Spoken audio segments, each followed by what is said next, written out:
ሰላም ቤተሰቦች እንዴት ናችሁ? ደህና ናችሁ ወይ? ከእንደዚህ አይነት ጥፊ ሰውረን ነው የሚባለው። እና እንደምን ሰነበታችሁ? እንደምን ከረማችሁ? ዛሬ በጥፊ ብጀምርም አዲስ ነገር አምጥቼላችኋለሁ። ከቪዲዮ በኋላ እንገናኛለን ትላላችሁ። ምን ማለት ነው? ምን ልሰራ ነው? ቤቴ ውይ እንደዛ አይደለም እኮ የምር ከሰው ቤት እናንተ ጤነኛ አይደላችሁ። ውይ እንደዛ አይደለም። እኔ ማሳበር ነው የፈለጋችሁት? ምንድነው ሀሳብክ? ምንድነው ሁሉ ነገር አንቺ ነሽ የምታረጊው? እሺ ዝም ብለሽ ምንድነው ይሄ? ምን ማለት ነው? ሰርፕራይዝ ሰርፕራይዝ። ምንድነው? ምን እያደረክ ነው? ሰርፕራይዝ ማለት እንደዚህ አይነት ነው እና ማለት ነው ቤተሰብ። ትዳር እንደዚህ ሆኗል። የዘንድሮ ትዳር መስመሩን ለቆ ማለት በቃ እናትና አባቶቻችንን ያሳለፉትን ነገር ምናምን ትዳር የተከበረ ነው፣ ትዳር ገመና ነው ምናምን የሚለው ነገር ቀርቶ ማለት ነው እንደዚህ ሆኗል። አይገርማችሁም?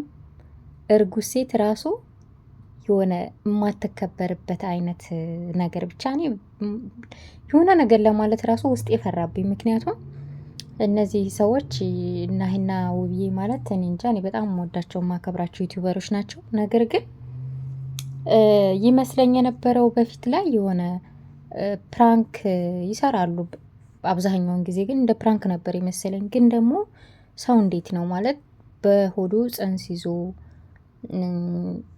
ማለት በቃ ጽንስ ማርገዝ በራሱ የሆነ ራሱን የቻለ ተጽዕኖ አለው። ምክንያቱም ጸባይ ይቀያየራል ምናምን ብዙ ነገር አለው እና ራሷን የምትጠብቅበት ወይም ደግሞ ራሷን የምትንከባከብበት ጊዜ ነው። ግን ይህ ደግሞ በጣም በዛ። የእውነት የሆነ በቃ እንደ የሆነ ነገር ለማለት ራሱ በጣም ነው የሚከብደው። እኔ አላቅም ብቻ በዚህ ልክ መሆን፣ ሴት ልጅ እንደዚህ ማድረግ፣ የልጅን እናት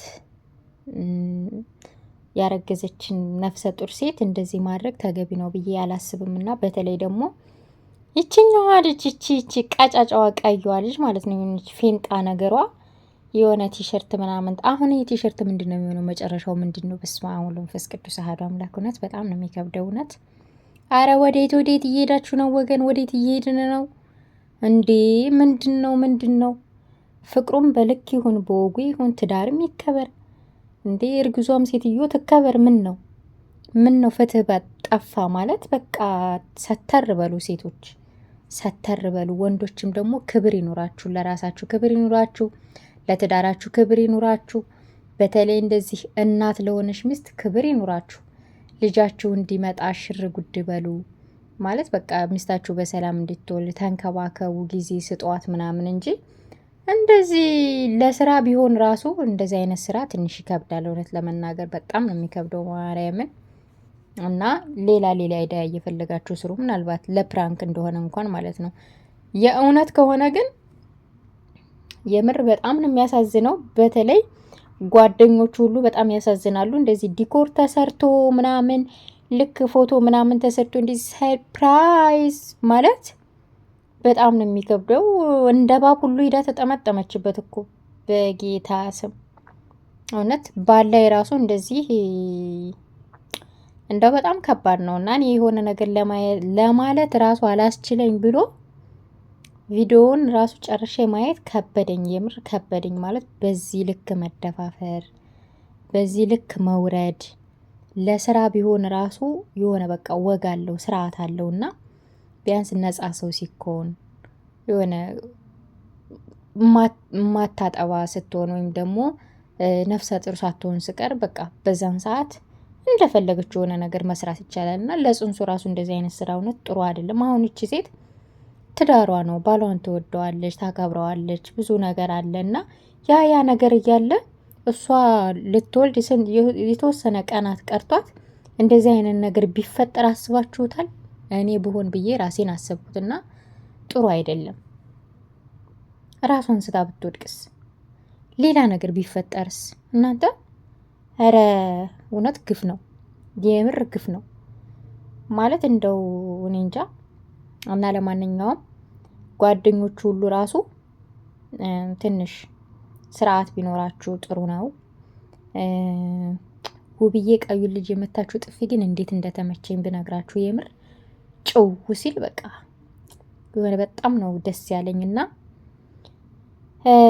በስተመጨረሻም ናሆም ተብዬው ፌንት ወደቀ። ያው እንግዲህ ምንም ማድረግ አይቻልም። ደግሞ ነገ ምን እንደሚፈጠር አናቅምና እነ ናሂ የተባላችሁ ሰዎች ፕራንኩ ይብቃችሁና ወደ ትዳራችሁ ተመለሱ። ውብዬን አሁን የምትንከባከብበት ጊዜ እንጂ ፕራንክ የምታደርግበት ጊዜ አይደለም። ከሌላ ሴት ጋር የምትላላስበት ጊዜ አይደለም። አንቺኛዋ ደግሞ እንደ ፊንጣ ፊጥ ፊጥ የምትዩ ሴትዮ ደግሞ የራስሽን አጋር ፈልጊ። እሺ ሰው ባል ላይ እንደዚህ ሄዳችሁ ፊጥ የምትሉ ሰዎች ግን የሆነ ፌንጣ በረሮ ነገር ናችሁና ስርዓታችሁን ብትይዙ ጥሩ ነው። የምር ጥሩ ነው። ራሳችሁን አስከብሩ ሴቶች። ስራም ይሁን ገንዘብም ይሁን ምንም ሲሆን ራስን ባከበረ መልኩ ቢሆን ይሻላል ብዬ አስባለሁ። አንዳንዴ ለመፈመስ ብላችሁ ቢሆን እንኳን ራሱ እንደዚህ የምታደርጉት የሆነ በቃ አለ አይደለ ቦታ ምረጡ ማለት በቃ እንደዛ የምታደርጉበትን ሰው ምረጡ። ያላገባ ፍቅረኛ የሌለው ሰው ምናምን ምናምን እንደዛ አብራችሁ ሰርታችሁ ምናምን መፈመስ ትችላላችሁ። ግን እንዴ ሰው ለፍቶ ግሮ ጥሮ ያቋቋመውን ቤት ማፍረስ አረ በዚህ ጊዜ ቆይና ጊዜው ተቀየረ እንዴ ማለት የሆነ በቃ ደክመው ለፍተው ምናምን እንደዚህ የሰሩት ቤት ይሄ ተቀየረ ማለት ቀላል ሆነ። ቤት መስራት በቃ ቀላል ሆነ። የስንት ዓመት የገነቡትን ትዳራቸውን የሁለት ልጆቹን እናት ማጣት በእንደዚህ አይነት ነገር በተልካሻ ነገር ማጣት በቃ ምንም ነገር አይመስላቸውም። እንቅልፍ ወስዷቸው ያድራል።